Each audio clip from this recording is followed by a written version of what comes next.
Some of the lessons that I've learned are: obsess about customers, build the organization outside in or customer in.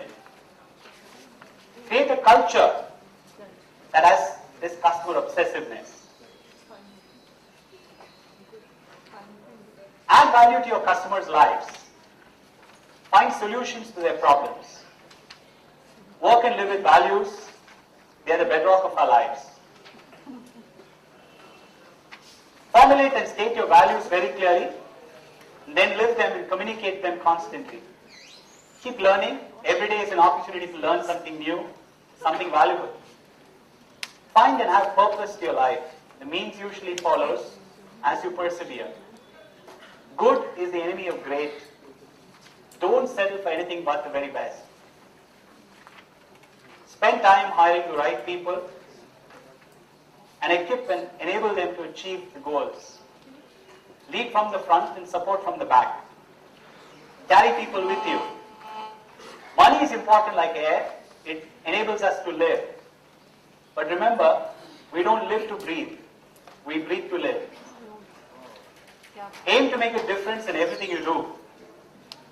Perfection is great. Speed is better. Focus on outcomes always. Chemistry is more important than biology. As I get older, this fact comes home with greater force. The ability to synthesize is more important than the ability to analyze. Growth means change. Change means risks. Stepping from the known to the unknown. Our lives are defined by the questions we ask and the value we assign them. Our purpose defines who we are and what we do with our lives. When faced with the dilemma, ask, which action will cost me to live without regret? Great people have great humility. Great people make the world a better place for us, our children and their children. I remember the words of George Bernard Shaw about success. He said, I dread success. To have succeeded is to have finished one's business on earth. I like the state of continual becoming with a goal in front and not behind. I'd like to recall the words of another leader, Subrata Bagchi of Mindtree. He said, success to me is about vision. It's about the ability to rise above the immediacy of pain.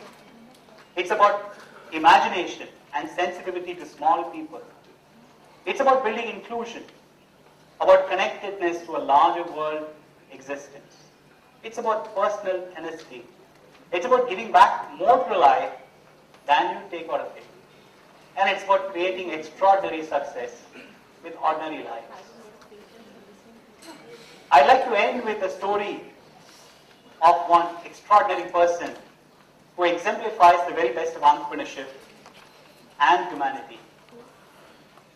When we retire, most of us expect and look forward to a life of leisure.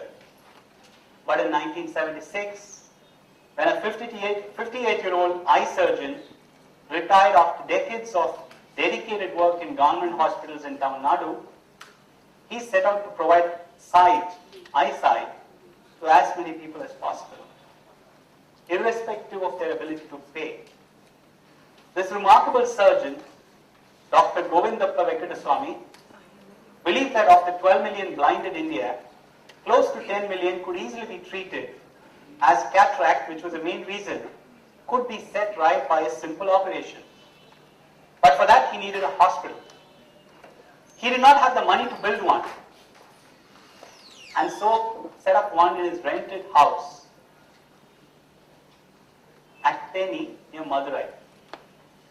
It had 11 beds and was always full. He knew this was not enough to tackle the challenge and persuaded his family to pawn the family jewelry to garner funds. This was the beginning of the Arvind Eye Care System, which is the largest and most productive eye care facility in the world.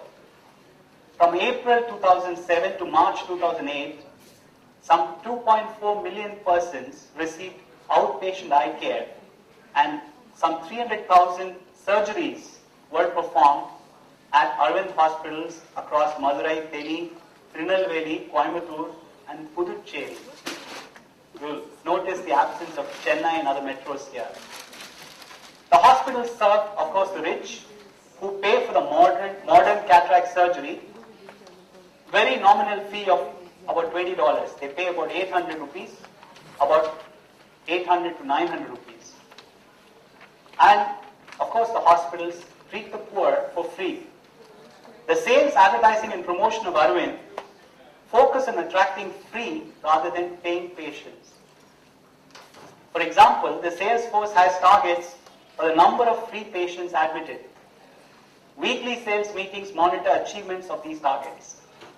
The sales teams cover the countryside looking for poor patients and transport them to the hospital at no cost. By focusing on eye care routinizing procedures, their surgeons are so productive that this non-profit has a gross margin of 50%. I'm sure all of us in our companies would like to have that gross margin. Despite the fact that 65% of the patients were treated for free. Unlike most non-profits, it does not depend on donations and attempts to maximize the free patients served. He built a sustainable model based on business strategies, increased volumes, built efficiencies, and reduced costs, making every employee realize that every rupee saved helped in treating more patients.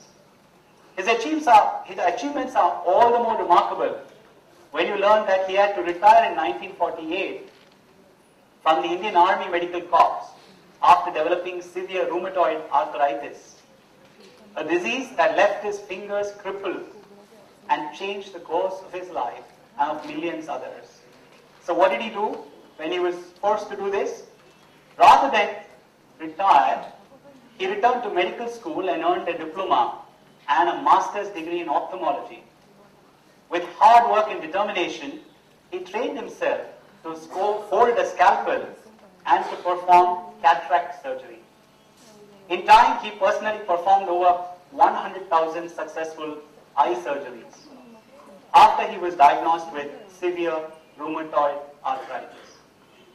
Guided by a philosophy that taught the spirituality of service, driven by compassion far beyond the ordinary, and backed by the support and assistance of those who believed in his vision, Dr. V set in motion a crusade against blindness.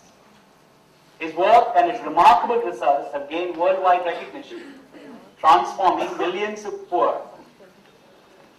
Successful human initiatives like Dr. V's have in common such ingredients as a dream, belief, passion, and action, especially sustainable action. I'll recall the words of poet Schultz, who said, "Care more than others think wise, risk more than others think safe, dream more than others think practical, and expect more than others think possible." I would end with these words of Dr. V. I have one more line. Intelligence and capability are not enough. There must be the joy of doing something beautiful. I wish you all such joy. Thank you.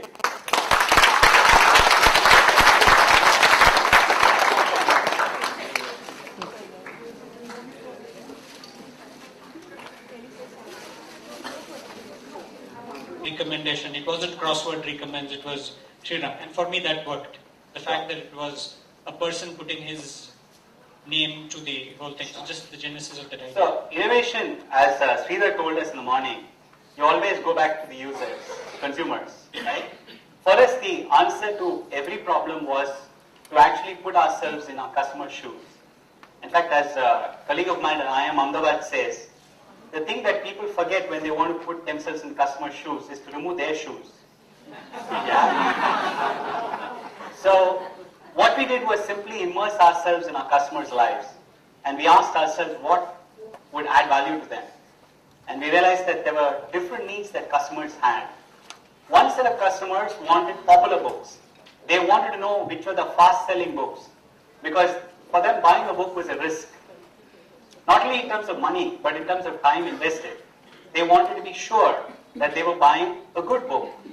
So when we developed the crossword bestsellers, it was the intent of providing this as a service. This is number 1, this is number 2, this is number 5, this is number 10. So we put up the top 10 and the top 10 fiction and non-fiction. 20 books gave us about 8% of sales. But some customers said, I don't care if thousands of other people are reading this.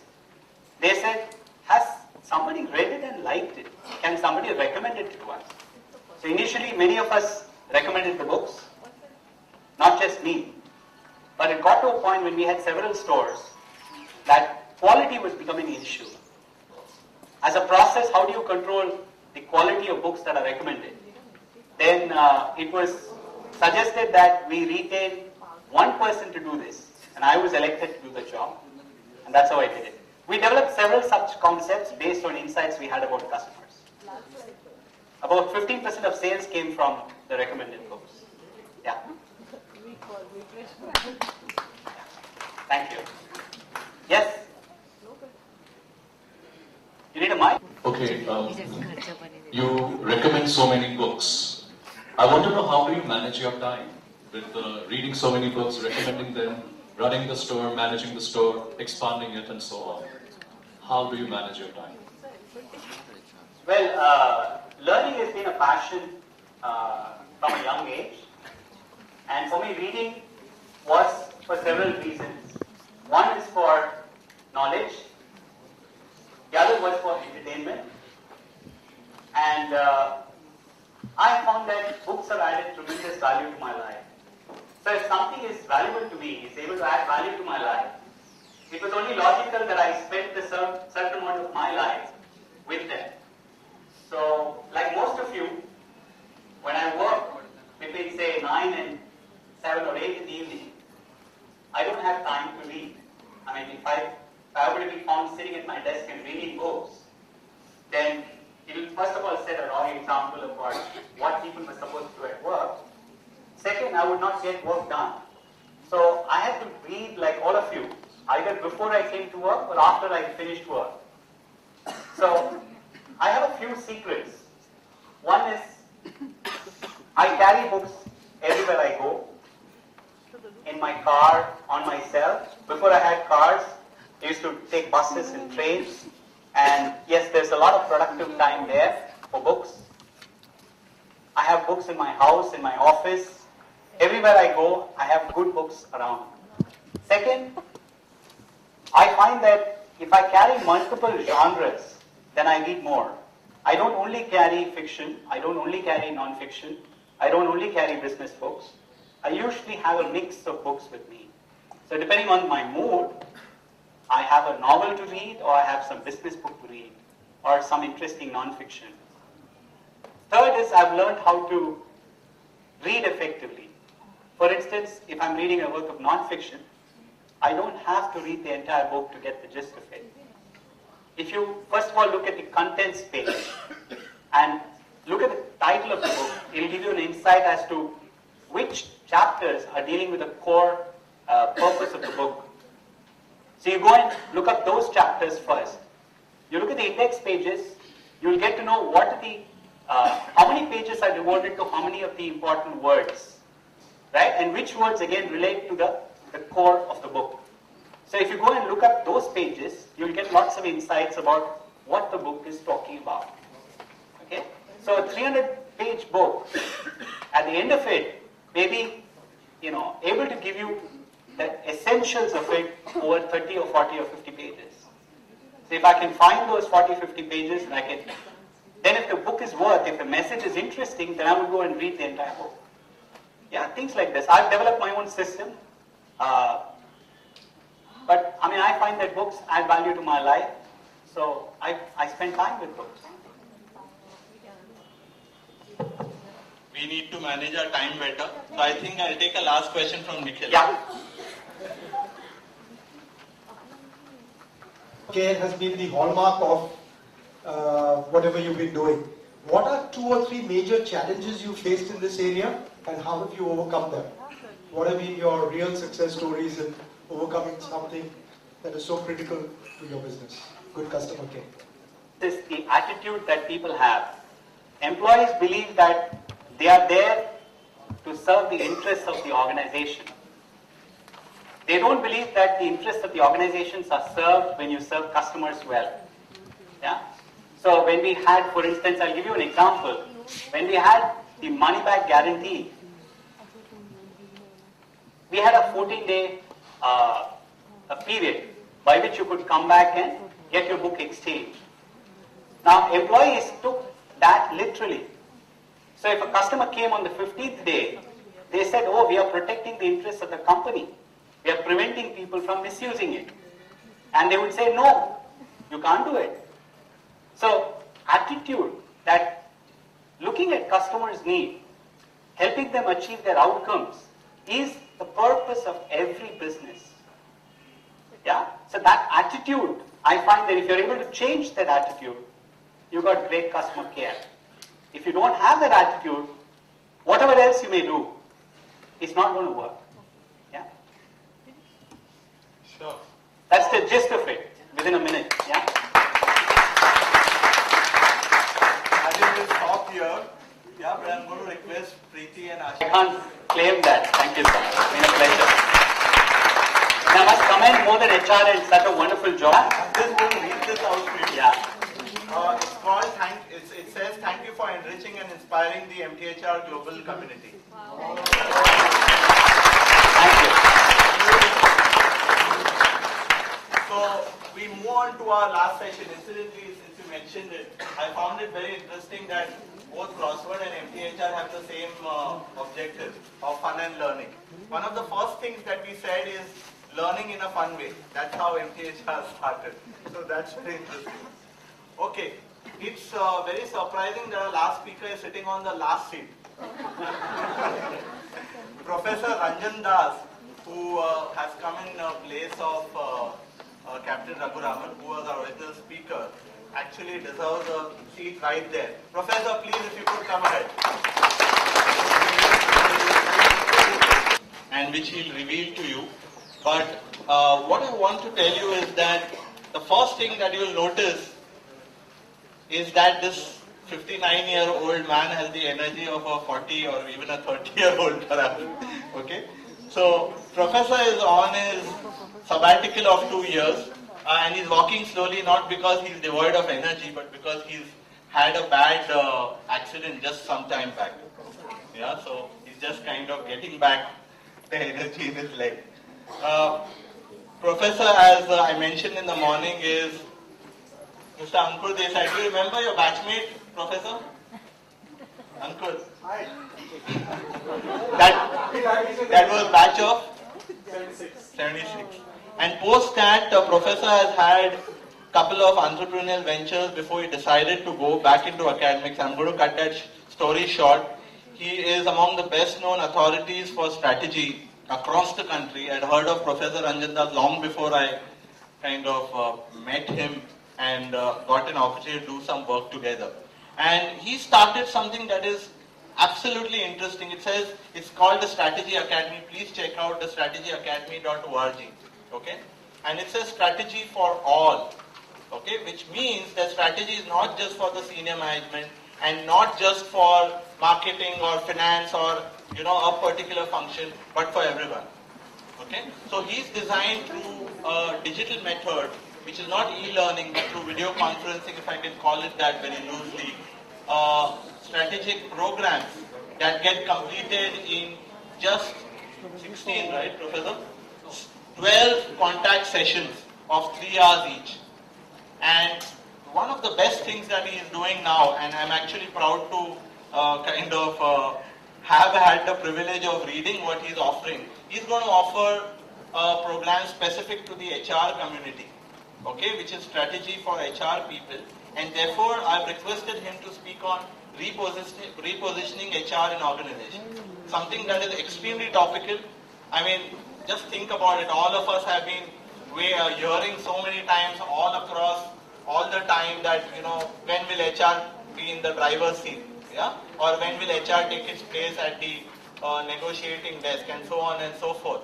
And, we hope to get really some gems and some insights from Professor's long career, both entrepreneurial as well as academic, and probably help us really look at HR differently.